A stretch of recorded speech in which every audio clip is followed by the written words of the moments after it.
Selamat datang di Yukang Kenong Official.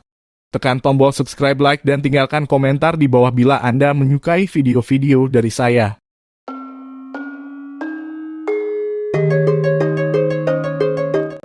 Majapahit, kerajaan di Nusantara yang pernah menguasai hampir seluruh bagian yang kini disebut Indonesia, menyisakan penggal sejarah kelam.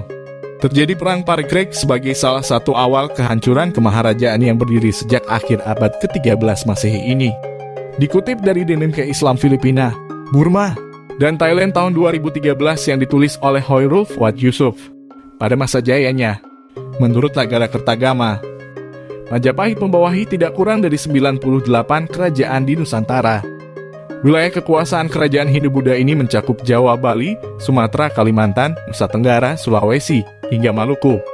Sebesar apapun kerajaan pasti memiliki cerita tersendiri sebelum kehancurannya, termasuk kerajaan Majapahit. Kendati kekuasaannya meliputi banyak wilayah di Nusantara, bahkan hingga tanah seberang, kerajaan yang berpusat di Jawa Timur ini digerus kehancuran lantaran perang saudara.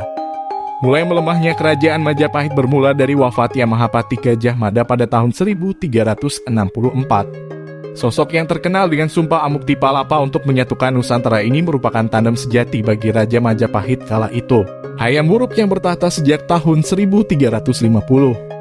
Ketiadaan Gajah Mada membuat Hayam Wuruk ikut terpuruk dan akhirnya meninggal dunia pada 1389. Wafatnya Hayam Wuruk juga sebelumnya Gajah Mada membuat stabilitas kerajaan Majapahit semakin rapuh. Banyak wilayah taklukan yang mulai melepaskan diri. Sebagai penerus tahta Majapahit, tampillah Wikramawardhana, menantu Hayam Wuruk alias suami dari Kusumawardhani. Kusumawardhani adalah putri Hayam Wuruk dari Permaisuri. Kepemimpinan Wikramawardhana ternyata mendapat guncangan dari kalangan internal kerajaan sendiri. Perlawanan tersebut dikobarkan oleh Brewirabumi yang merupakan putra Hayam Wuruk dari istri Selir. Dalam buku runtuhnya kerajaan Hindu Jawa dan timbulnya negara-negara Islam di Nusantara tahun 2005, Slamet Mujana menjelaskan mengenai perebutan posisi raja baru setelah meninggalnya. Hayam Wuruk memiliki pengaruh besar dalam peruntuhan kemaharajaan ini. Saat itu, Wikramawardhana menguasai bagian keraton barat Majapahit, sedangkan Brewirabumi memimpin keraton bagian timur. Pertikaian ini bersumber pada masalah perebutan kepemimpinan pemerintahan di antara para penguasa daerah atau raja taklukan yang masih merupakan kerabat istana. Tahun 1405 pecahlah polemik antara pihak Wikramawardhana melawan kubu Brewirabumi yang kemudian disebut sebagai Perang Parikrek. Perang saudara ini dimenangkan oleh Wikramawardhana setelah Brewirabumi tewas pada 1406. Menurut Pranuju Puspaningrat dalam buku Kisah Para Leluhur dan yang Diluhurkan, dari Mataram Kuno sampai Mataram Baru 2008, Perang Parikrek merupakan salah satu faktor penyebab kemunduran Majapahit. Deretan penerus penguasa Majapahit setelah Wikramawardhana 1389 hingga 1429 tidak ada yang mampu membangkitkan kejayaan kerajaan yang pernah digapai pada masa Hayam Wuruk dan Gajah Mada.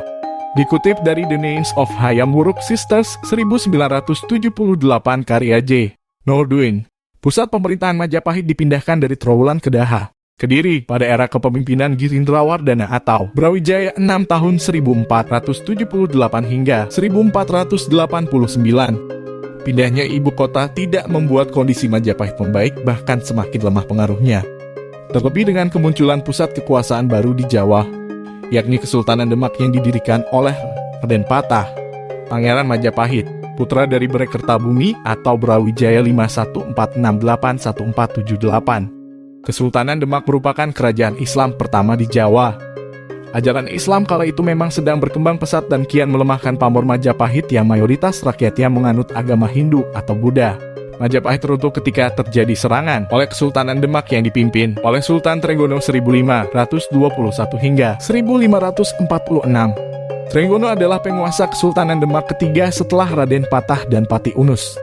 Tahun 1527, Sultan Trenggono mengirim pasukan untuk menduduki Majapahit dan mengambil alih wilayah-wilayah taklukan yang masih tersisa.